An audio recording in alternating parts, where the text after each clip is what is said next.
Give me that Draper discount. Oh man. All right, my bad, man. My bad. Yeah. I need to talk to somebody over there. I need to get something. Yeah, that's a bad job. But see, it doesn't bother you today because of that big Kings win, right? Yeah, how about that, man? That was, and I understand the Warriors were shorthanded, fellas. I understand, Zach didn't play, Domas didn't play, but more importantly about the final score. And Jay, give me my music, big fella. It's time for Drape States. Here we go. Here we go. Take it easy. I got to talk about what I saw last night. It wasn't the fact that the Kings won the game, and we all excited about that. It was a feel-good win. It was how they did it. It was playing hard for pretty much 48 minutes. It was talking trash when trash was talking back to you. How about my boy Dennis Schroder in that fourth quarter? I got to start with him.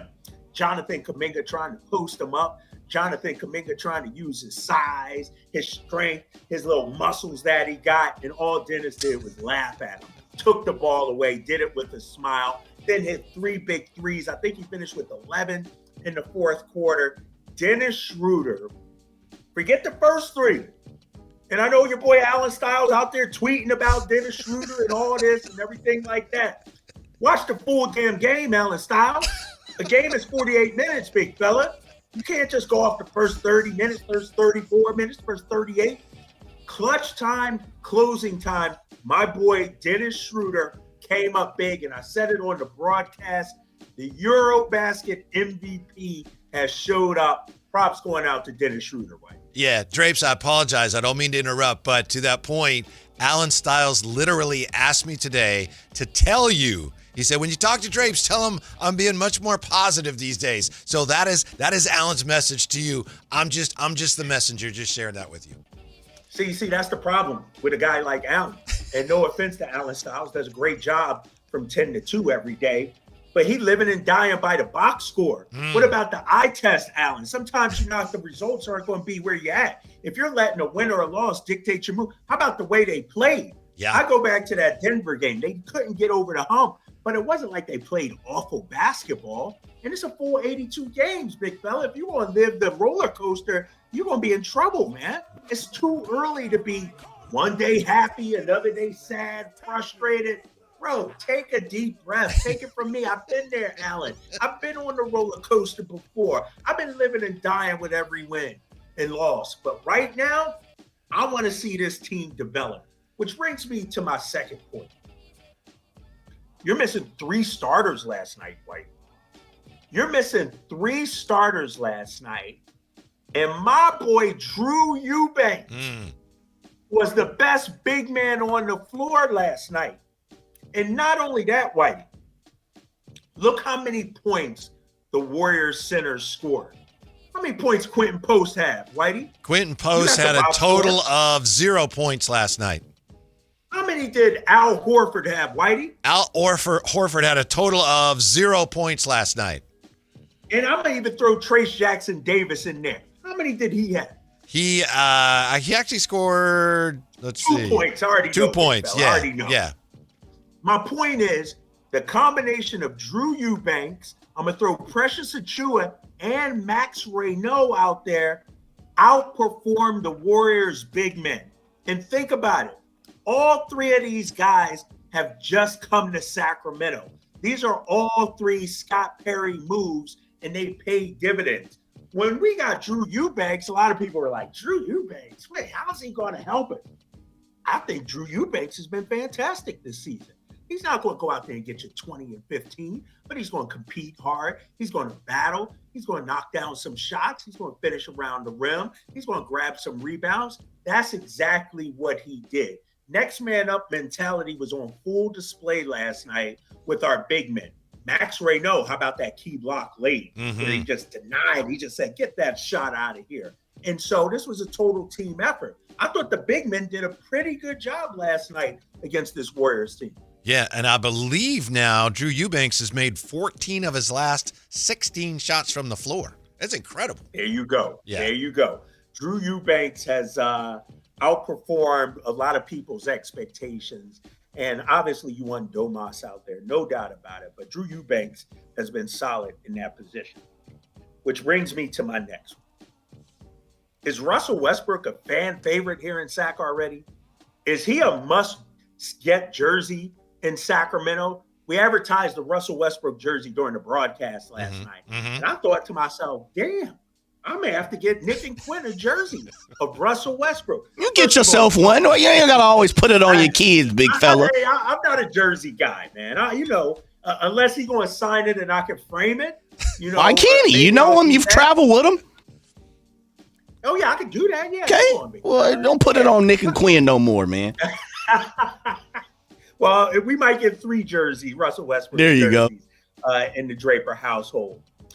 I'll tell you, I don't know what it is, but he has been arguably the best player this season for the Sacramento Kings. Yeah. Zach's playing well, DeMar's playing well, but Russell Westbrook, without him, where would we be? And I thought about it today, fellas, as I was running my errands out today. Every spot he's been at recently, Denver, he has to acquiesce, fit into a role. You be Russ, but not too much. Yeah. Right. We already got an alpha. We got, you got to defer to Jokic. You got to defer to Kawhi Leonard and James Harden. You got to defer to LeBron James. In all honesty, who does Russell Westbrook have to defer to on the Sacramento Kings? There's no shade at our squad. He can be OKC Russ, Houston Russ, Washington Russ, have the ball in his hands and make plays, and he's been phenomenal. I heard you earlier, Whitey, talking about his efficiency, especially, and I saw you tweeted about it from the corner 3. Like, he has been phenomenal, man. And here's the thing about it. When you think about the moves Scott Perry made, why'd they get Dennis Schroder? Drew Eubanks. Russell Westbrook. They actually been playing pretty well. We got to give those guys some credit. Russell Westbrook has been a genius signing, not only from the box score. Whitey, you were at the game. You saw this. Did you see him playing to the crowd? Yeah. Did you see him, waving his hands and getting the crowd up? Yeah. That's what we need. We got a player with a pulse that this fan base loves, man. I think he's been phenomenal. Sound like you listened to our whole show today, huh? Oh, really? No, y'all been talking? Nah, man, I just got out of there. If you needed us to pass you the note cards, we could have did you that. Damn, you want me? All right, I'm gonna have to come up with a different grade. You guys are killing me. I'm just playing, you ain't man. giving X-Ray no love. Nah, I didn't. I ain't lying. Whitey did, though. Whitey did. I did. Whitey did. Did he? Yep. Yeah, I did. I will say this, though. Yeah, go ahead. Whitey, I don't know if you said this or not. I'm serious. I didn't listen to this one. But this whole narrative that Russ should be starting over Dennis, when you actually look at it, those two are playing a lot of minutes together. Yeah. It's not a one or the other. Right. So to me, it's not Russ should be the starting point guard because he's doing better than Dennis. They're actually playing pretty well and complementing each other out there. The key is, how does Russ still become Russ when Keegan comes back? Zach, he may have moved into that 6th, 7th man role when everybody's healthy. I got a question for you, Drapes. I know you talk to the coaches. Yeah. Maybe you just know just by watching.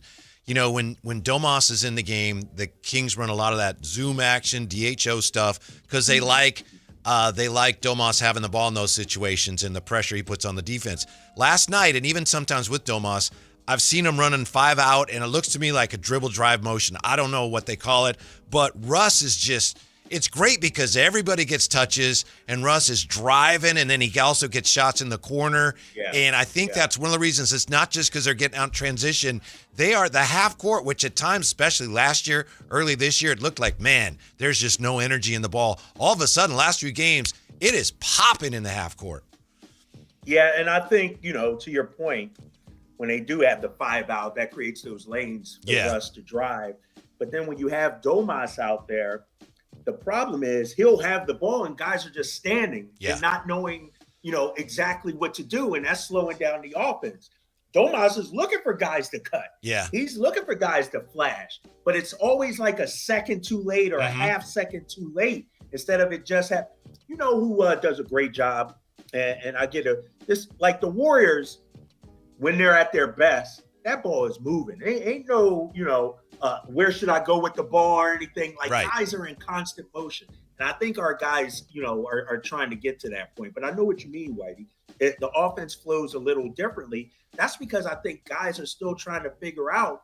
They're still thinking instead of actually just out there reacting and playing, it seems like.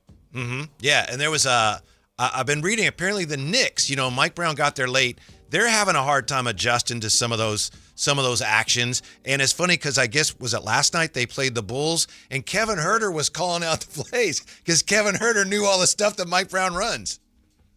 That's interesting, too, because Jay Triano's not there, but I guess he carried that over there. And, it looks great when guys are knocking down shots, as we saw a few years ago. But when those shots aren't falling, and guys are missing, then it's like, what do you do there? But, no, I think, I know it's only 8 games in, and I know the record isn't where it needs to be for Sacramento, but I just came from a Kiwanis event, lunch event, and everybody I talked to in there said, this team is fun to watch.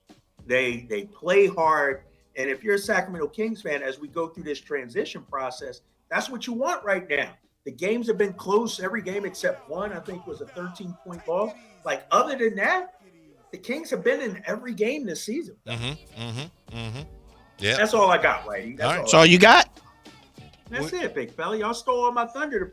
I tell you what, from now on, I need to be at 2:30 instead of 3:30. Well, I want to steal all my tapes. That's your call, brother. You let me know if it's going to work on your time, because what I know is you've been putting in the time on the 18. So, Yeah, and most importantly, that's another win for you last night, yes, right? Sir. In your 3-1 column. 3-1, bro. 3-1. I saw Not that. that I'm counting, man. Not that I'm counting. Hey, my boy was on Friday's game too. My boy was fired up a little bit last night too. Caught the game again. That's 2 broadcasts in a row I got to see. Yeah. My boy was putting some. Me, bro. Well, I mean, I know, but you was doing your thing. I saw you in the vibe last night. The Warriors came to town. The Kings elevated. So did my boy. He elevated too. So I was like, okay, he's in the rhythm. He's on tonight. Did you text Bonte last night? No, I should have. You know what's interesting? I was on their pregame show over there on NBC Sports Bay Area. Did a talk back with Bonte and Festus. And I used my favorite line that I'm the LeBron James of broadcasting. And their show needed some ratings. And so that's why they had me on. And I thought about it. I should have FaceTimed them afterwards. But when you're as bad as the Warriors, no need to kick a dog when he's down, Please. That's nice. Yeah. That's nice. You jumped on him. All right, I should have. Yeah. And real quick before we let you go, Drapes, any thought on Friday's game?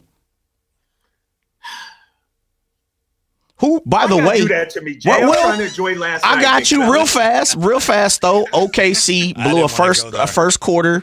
Big lead, 22. I see a bunch of people around here throwing around. It was only in the first quarter, but they also, couldn't miss the free throw. They got lucky. Portland did. Isaiah Joe foot on the line last night after the Kings game. I flipped over to Portland. They're gonna be upset because they took the loss, right? No J-Dub last night. I don't know if he's gonna play on Friday, but. The Kings will hopefully not be, too short of man. What's your thoughts on them taking on OKC for the first time? No, I mean, we played them tough out there in OKC last week, but then they turned it up in the fourth quarter. Honestly, I hope Zach is back because I do think we'll need his offense against OKC, a tremendous defensive team out there. Shai Gilgeous-Alexander, man, he's playing at an MVP level once again. I wish OKC would have won last night because, Murphy's Law says they're probably not going to lose 2 in a row, as great as they are. But it's not about OKC, man. It's about how we play. If we are up for the challenge, we can make it a game. If we're not communicating defensively, if we're shook out there, shell-shocked, then we'll get run out of our own building. And so I don't care if it's Michael Jordan and the Monstars and all of them, LeBron, it doesn't matter. It's if you're Sacramento, if you're the Kings, are you going to get up and play some great basketball. Make it a game. That's the NBA, big fella. Come on now. Maybe tomorrow DeMar DeRozan goes off for 45. Maybe Zach comes back and hits 8 or 9 threes. You just never know. But what we needs to happen if you're Sacramento, you can't be punked out there. And I thought last night against the Golden State Warriors, we showed some fight. We've been doing that pretty much all season long. It's going to take a much bigger effort tomorrow night against OKC. Yeah, once again, won the fight and won the game. Yeah. Thank you, Drapes. We'll see you tomorrow night. We appreciate it as always. All right, fellas. Take it easy. And season tournament, baby. Mm-hmm. By the way, as you mentioned, Jay, Oklahoma City losing, and the Nets won, so there are no more unbeaten, no more winless teams either in the NBA. Yeah. I was hoping the Nets would continue to be 0 and continue to lose. They probably are. Yeah, they probably want to lose. There is one king that I think deserves mention, and we haven't given him. Well, we've given him very little, if any, so far based on what he did last night. So we'll come back with that. We'll salute the one king that needs still to be saluted. Also get you ready for the Raiders and the Broncos and Thursday Night Football. When we come back and wrap this thing up, Drive Guys, Sactown Sports. $5,000. That's the average amount of money people in the U.S. are now spending on gas in a